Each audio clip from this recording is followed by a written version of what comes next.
G'day guys and gal, it has finally happened. Fulgrim, the most useless demon Primarch, other than maybe Lorgar, who has more than likely spent the last 10,000 years doing little else other than jerking his gherkin, has finally returned. Is it because his internet cut out, or is it because there is a limit to how much cum a planet can endure before it becomes completely uninhabitable, even for a demigod? We don't know, but regardless, Fulgrim has a new model and it's here to party. But that begs the question, where has Fulgrim been for the past 10,000 years? What has he been doing? Why is he returning now? What will he do next? And most importantly of all, is his 40k model an upgrade or downgrade over his 30k model? Before we get started, sometimes you don't want a video game to teach you some kind of moral message about how to live your life. Sometimes you just want to blow stuff up, and no game does that better than War Thunder, an insanely fun, immersive free-to-play milsim, vehicular combat game where you can pilot tanks, aircraft, and ships to decimate your opponents. They've also been kind enough to partner with me for today's video. War Thunder is actually pretty nostalgic for me. As a kid, I used to play the hell out of Seek and Destroy, so as an adult, being able to get back into the digital tank is unreal.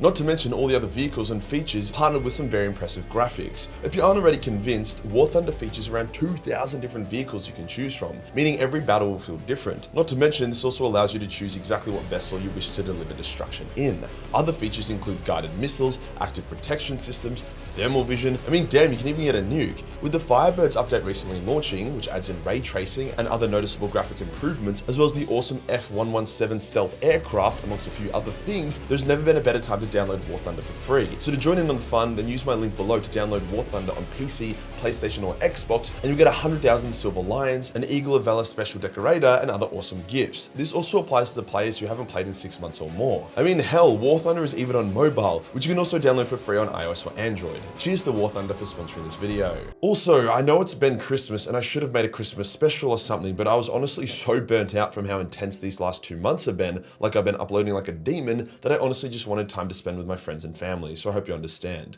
To compensate, we're running a Boxing Day sale on the Majorkill merch, 25% off store-wide on everything, or if you're feeling spicy, it's 50% off a mystery item, which can be either a t-shirt, singlet, or hoodie. To also celebrate Fulgrim's return, we're running a 25% sale on all major mini sluzz marines. Merry Christmas, you filthy animals. Let's get into it. Okay, let's start off with the model before we get into the lore. The interesting thing about Demon Fulgrim is that we literally just got a Demon Fulgrim for 30k less than a year ago. This made a lot of us think, okay, they're doing this because they won't release a 40k Fulgrim for a while, but they don't want to leave us hanging. The 30k Fulgrim was also amazing, such a sexy over-the-top model. We actually have one for our Rylanor vs Fulgrim diorama we made via our company Dice Dioramas. The 30k model really captured that blend of beauty and grotesqueness. His armor was clean, his face handsome, his wings stunning, but then if you look closer, you can see the rank dirty corruption. In the lore, when people are around Slaaneshi demons, their first impression is the sweet and delicious smells and tastes. But then there is like an undertone or aftertaste of rot, decay, and disgust. Their senses are attracted to it, but an inner voice is screaming at them to run away, and 30k's Fulgrim model captures this extremely well. His 40k model is, well, very 40k. More comical and simplified. It's definitely not shit though, and has a number of improvements over 30k, as well as a few awesome lore nods that tell us a lot about Fulgrim in his current form. The biggest difference is the face and the wings, with the body being equally dope in my opinion. 30k Fulgrim's face was handsome, like he still cared about his physical appearance and beauty. 40k's is like Nosferatu just ate some garlic. At least he has a helmet option now though. His new wings are just not as impressive either. I can understand why they're smaller, the 30k ones are fucking massive, but it's still less exciting. It seems like 40k Fulgrim has spent a lot of time getting cum blasted by the warp, his corruption stripping his beauty and grace and leaving him as this nightmarish creature, which is something the Warhammer article did mention. At the end of the day, they're both pretty cool kits and you can like one more than the other. In 99% of cases, you could play 30k Fulgrim as 40k or 40k Fulgrim as 30k, so don't worry yourself too much, sweetheart. Okay, so now for the lore. It's no secret that Fulgrim has been a very absent father ever since he became a demon prince. Even during the heresy, Lorgar had to find him in the webway and beat him into submission in order to drag his ass back into the fight. Fulgrim was so self-absorbed that he no longer gave a fuck about the heresy or who won. He was the only demon Primarch not to be banished during the Siege of Terror, and he simply left when there was no more fun to be had. When he dueled Rogel Dawn for the fun of it and was getting clapped, he said fuck this and left because it just wasn't fun anymore. After the siege, he only ever appeared when he was forced to or when something intrigued him enough to check it out. For example, when Guilliman tracked down Fulgrim and dueled him a century after the heresy, Fulgrim was forced to fight, but obviously he also enjoyed the chance to end another one of his brother's lives.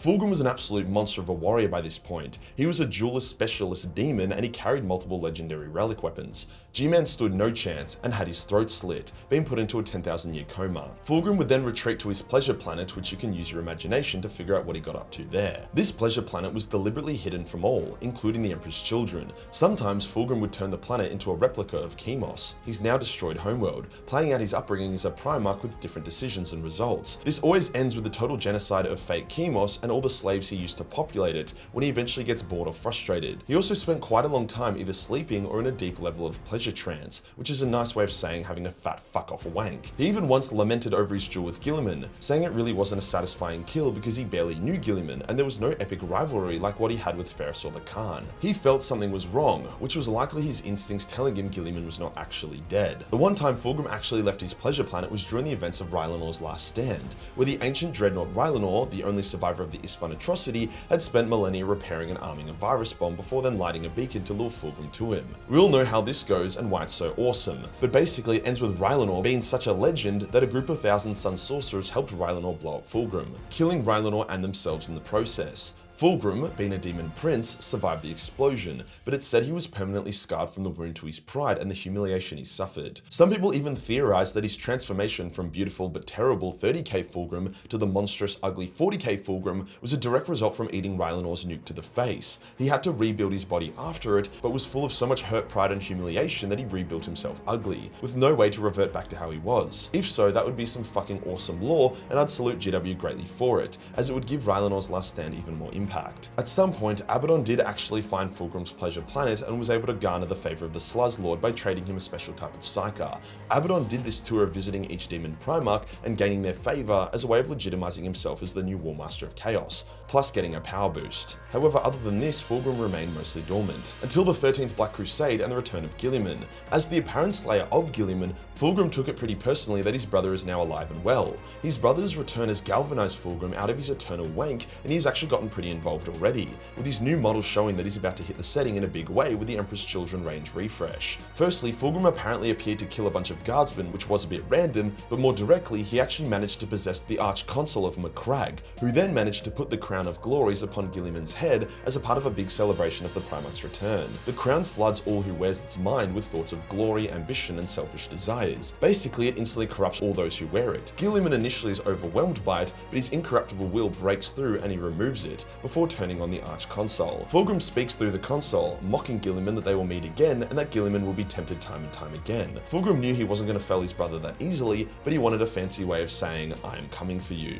With this, Fulgrim left his pleasure planet and began returning to the setting, killing the Iron Hands captain Sind Grolok during a battle as a bit of a warm-up. So that's what he's been up to, but what will he do next? After all, there are some hints on his new model that give us some clues. Well, Fulgrim has a few targets. Firstly, he hates the Iron Hands, but they don't have enough relevance at the moment. Secondly, he hates the Elder due to Slanesh, and thirdly, he wants to kill Guilliman again. I think his return will create a Guilliman-Ynnari crossover as they team up to take on Fulgrim, which will be awesome. Now, the new Fulgrim model has multiple weapon options, some of which are said to be conjured by himself, however two of his swords look quite familiar. First is the Imperial Power Sword, which looks to be Fireblade, the sword forged by Ferris for Fulgrim before everything went to shit. It seems Fulgrim has had it all along and now wields it, uncorrupted, as one of his primary weapons. The other quite distinguished weapon is what appears to be an Elder designed sword, more specifically, a Crone Sword. See, the Ynnari are trying to awaken Yned, and the best way to do that is gather all the Crone Swords together. They have all of them except one, which was said to reside in Slanesh's throne room, effectively unreachable unless the Ynnari put off a sick Mission Impossible heist. However, this sword Fulgrim carries looks a lot like one of those Crone Swords, so more than likely Fulgrim took it or was given it as a way to lure the Elder heroes to himself and slay them once and for all. This means the Elder plot might actually be able to continue if they're able to get their hands on the blade, even just for a little while, to awaken Yned. So I believe that Fulgrim's lore will bring him in direct confrontation with Guilliman and